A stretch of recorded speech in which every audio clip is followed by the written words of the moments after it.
ড্রেনের মধ্যে পাওয়া গেল এক ভয়ঙ্কর জিনিস। তো নমস্কার বন্ধুরা, সকাল সকাল চলে এসেছি দোকানের চত্বরে, হনুমানের মতো দাঁত মুখ খিচিয়ে। এসেই দেখি স্টারবাক্সের লিকার চাটা দিয়ে গেছে, তাই দেরি না করে ঠান্ডা হওয়ার আগেই সেটাকে মুখে তুলে নিয়েছি। এরপরে চা খেয়ে ফুল এনার্জি নিয়ে শুরু করে দিই আজকের দিনের ব্যবসা। দেখুন দিদি, আপনার বাচ্চাকে এই জামাটা পরালে পুরো পরীর মতো লাগবে। এরপরে দেখি একদল লোক এসে বলছে বাইরে যা মালপত্র আছে সব খালি করে দাও। প্রথমে তো ভয় পেয়ে গেছিলাম, ভাবলাম হপ্তা দিইনি সেই জন্য নাকি। পরে বুঝতে পারলাম এদেরকে পৌরসভা থেকে পাঠিয়েছে ড্রেন পরিষ্কার করার জন্য। ড্রেনে ময়লা জমলেও পরিষ্কার হয়ে যায়, কিন্তু মানুষের মনে ময়লা জমলে পরিষ্কার করার উপায় কি তোমরা যদি জানো কমেন্ট বক্সে জানিয়ে যাও। দিদি ফোনটা রেখে মালটা দেখো। ড্রেনের ময়লা মনের ময়লা বাদ দিয়ে আবার কিছুক্ষণ দোকানদারি করি, তোমাকেও ঠিক এমন ভাবেই ভাঁজ করবো যেমন ভাবে এই মালগুলোকে ভাঁজ করছি। এরপরে দুপুরে মিড ডে মিলের সময় হয়ে যায়, তাই খুশি খুশি মনে বেরিয়ে পড়ি বাড়ির উদ্দেশ্যে মিড ডে মিল করার জন্য। তোমরাও ততক্ষণ খুশি খুশি মনে ভিডিওটাতে একটা লাইক আর চ্যানেলটাকে একটু ফলো করে দাও। খেয়ে দে সন্ধ্যেবেলায় সাইকেল নিয়ে বেরিয়ে পড়ি আমি। পাইকারি ঘরে যেতে হবে কারণ কটা মাল লাগবে। এই যে পাইকারি ঘরে সেট মানুষ এন্ট্রি নিয়ে নিয়েছি।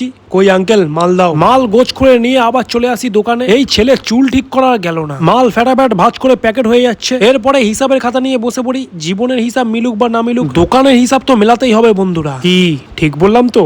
আমি ঠিকই বলি। এরপরে দোকান বন্ধ করে চলে আসি একটা চালের দোকানে। আমাদের দোকানের আঙ্কেলের একটু চাল নেওয়ার ছিল, তাই উনি ওখানে চাল নিচ্ছে আর আমি এখানে হাওয়া খাচ্ছি। এরপরে বাড়ি চলে আসি। তাই আজকের মতো ভিডিওটা এই পর্যন্তই। দেখা হচ্ছে নেক্সট ভিডিওতে, ততক্ষণের জন্য বাই।